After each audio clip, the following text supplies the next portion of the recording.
Rekaman. Wes mulai. Assalamualaikum warahmatullahi wabarakatuh. Perkenalkan kami dari kelompok 2. Nama saya Adiratna Aryani. Dan teman-teman saya ada Ainaya Rizky Davanti, Anastasia Rosa Amalia, Dinda Nimatul Uyun, dan Muhammad Fandi Aljili. Kami akan mempresentasikan tentang etika di pasar. Yang pertama, pasar. Next. Pasar merupakan salah satu tempat di mana adanya transaksi jual beli terjadi. Pasar terbentuk sebagai serangkaian sistem dalam artian bukan sekedar tempat yang bisa mengatur kepentingan pihak pembeli terhadap kepentingan pihak penjual. Pasar sendiri memiliki 3 fungsi, yakni fungsi distribusi, fungsi pembentukan harga, dan fungsi promosi. Dalam aktivitas distribusi, pasar berfungsi memperpendek jarak antara konsumen dengan produsen dalam melaksanakan transaksi. Pasar juga mempermudah penyaluran barang dan jasa dari produsen kepada konsumen. Selanjutnya, pasar berfungsi sebagai pembentuk harga, yakni kesepakatan harga antara penjual dan pembeli yang terjadi saat transaksi berlangsung. Kemudian, dalam fungsi promosi sendiri merupakan peranan pasar yang sering dilihat dapat dilakukan dengan cara memasang spanduk, membagikan brosur, membagikan sampel, dan lain-lain. Next. Sebelumnya pasar menurut struktur dibedakan menjadi 3 macam, yaitu pasar persaingan sempurna, pasar monopoli, dan oligopoli. Lalu sekarang pasar bebas. Pasar bebas merupakan suatu pasar yang dimana para penjual dan pembeli memiliki kebebasan penuh dalam memutuskan masalah perdagangan dan juga bisnisnya. Bisa disebut juga di dalam sistem ekonomi pasar bebas, para penjual maupun para pembeli benar-benar memiliki kebebasan yang penuh dalam menjalankan kegiatan-kegiatan perdagangan mereka.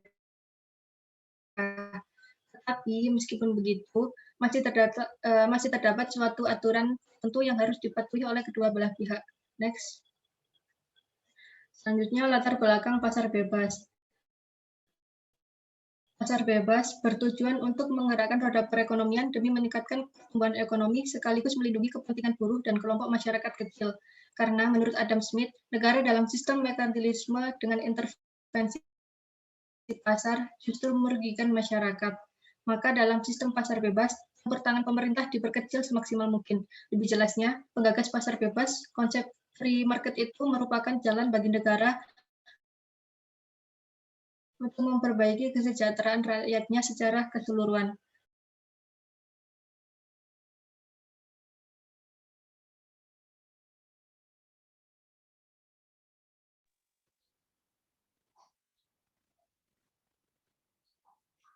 Pasar bebas, bagaimana etika dalam pasar bebas?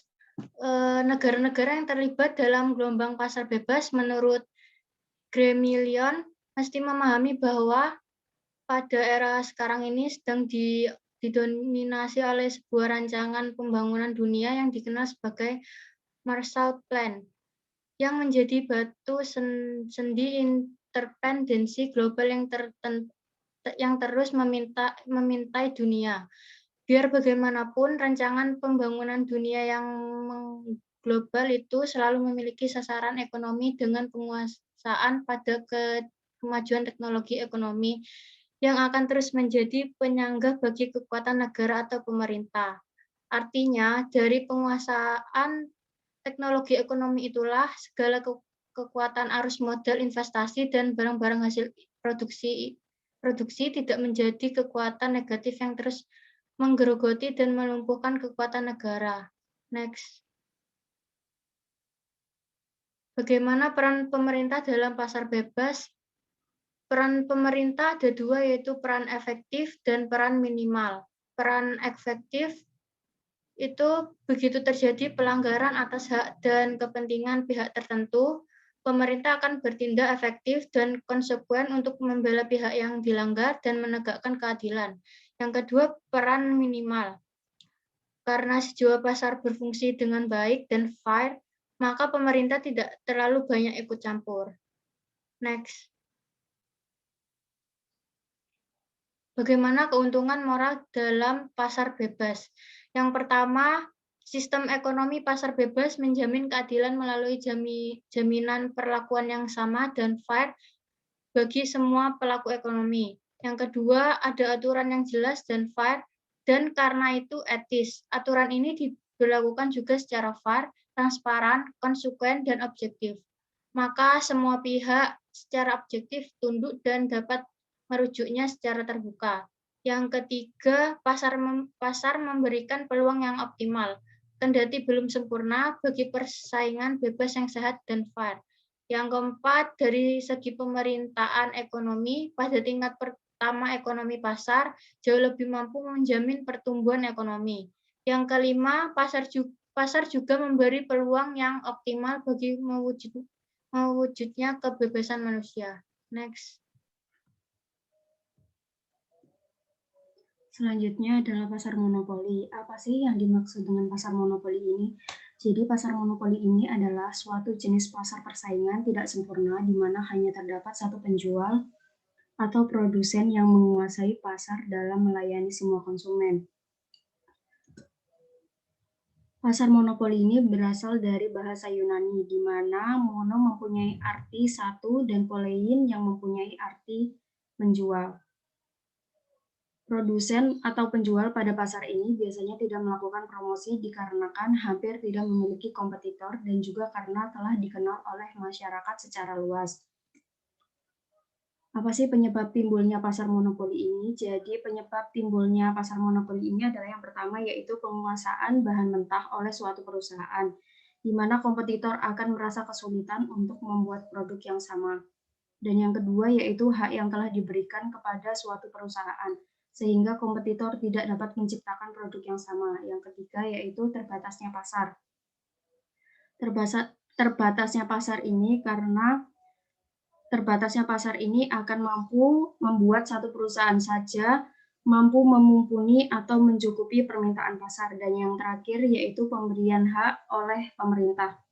Maksud dari pemberian hak oleh pemerintah ini yaitu pemerintah telah memberikan hak kepada satu perusahaan untuk menjadi monopolis pasar.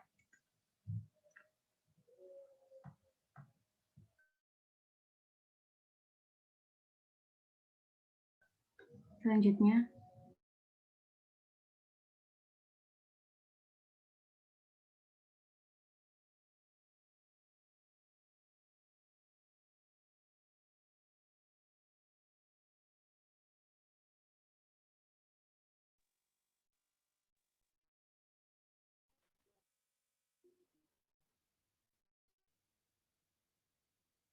Aku arek. iya. Dinda. Sik.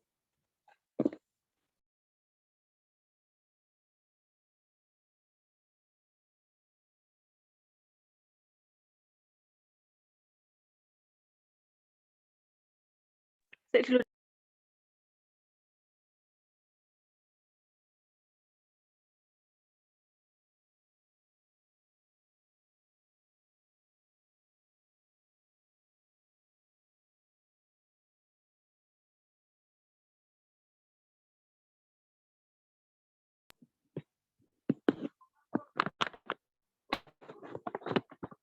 Bagaimana etika di dalam pasar monopoli? Undang-Undang Republik Indonesia Nomor 5 Tahun 1999 tentang larangan praktek monopoli dan persaingan usaha tidak sehat, asas dan tujuan. Pasal 2, pelaku usaha di Indonesia dalam menjalankan kegiatan usahanya berasaskan demokrasi ekonomi dengan memperhatikan keseimbangan antara kepentingan pelaku usaha dan kepentingan umum. Next.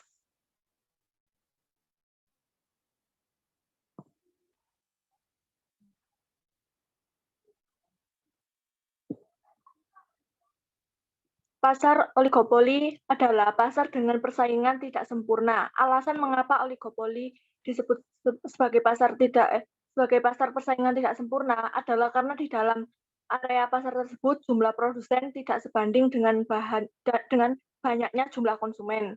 Sehingga untuk tetap bertahan para pembisnis harus secara terus-menerus memasarkan produk mereka untuk menarik perhatian para pembeli.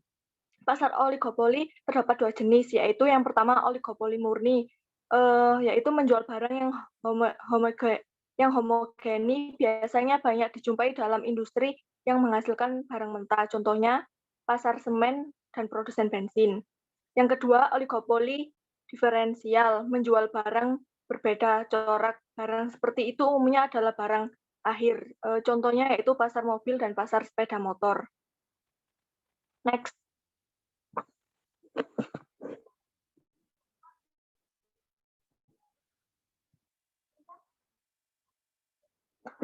Latar belakang pasar oligopoli. Dalam pasar oligopoli, setiap perusahaan memposisikan dirinya sebagai bagian yang terikat dengan permainan-permainan pasar, di mana keuntungan yang mereka dapatkan tergantung dari tindak tanduk pesaing mereka. Praktek oligopoli umumnya dilakukan sebagai salah satu upaya untuk menahan perusahaan-perusahaan potensial untuk masuk ke dalam pasar, dan juga perusahaan-perusahaan melakukan oligopoli sebagai salah satu usaha untuk menikmati laba normal di bawah tingkat maksimum dengan menetapkan harga jual sehingga menyebabkan kompetensi harga di antara pelaku usaha yang melakukan praktek oligopoli menjadi tidak ada.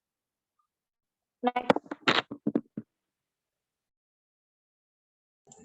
Selanjutnya ada dua jenis pasar oligopoli, diantaranya yang pertama oligopoli murni atau yang disebut pasar homogen.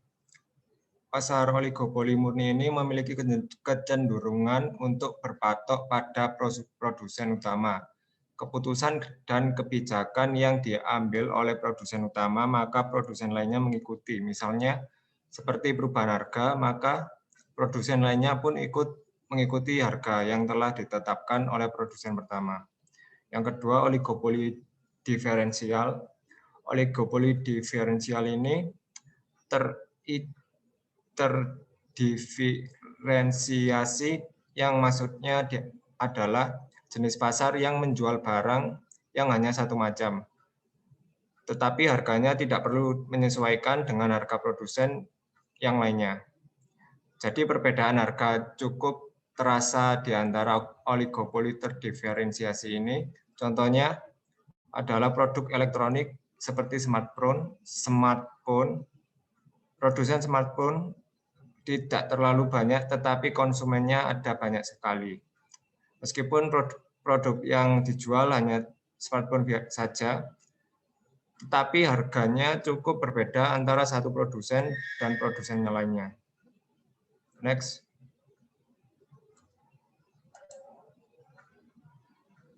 Lalu ada latar belakang pasar oligopoli.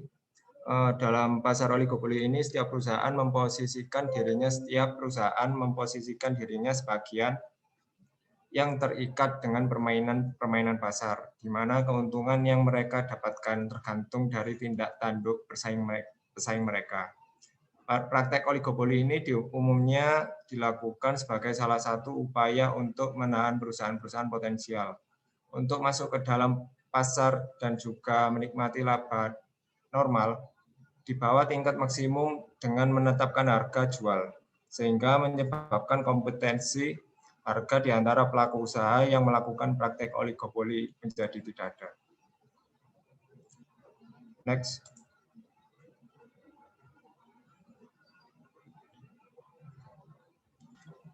Sekian presentasi dari kelompok kami. Semoga dapat dipahami. Wassalamualaikum warahmatullahi wabarakatuh.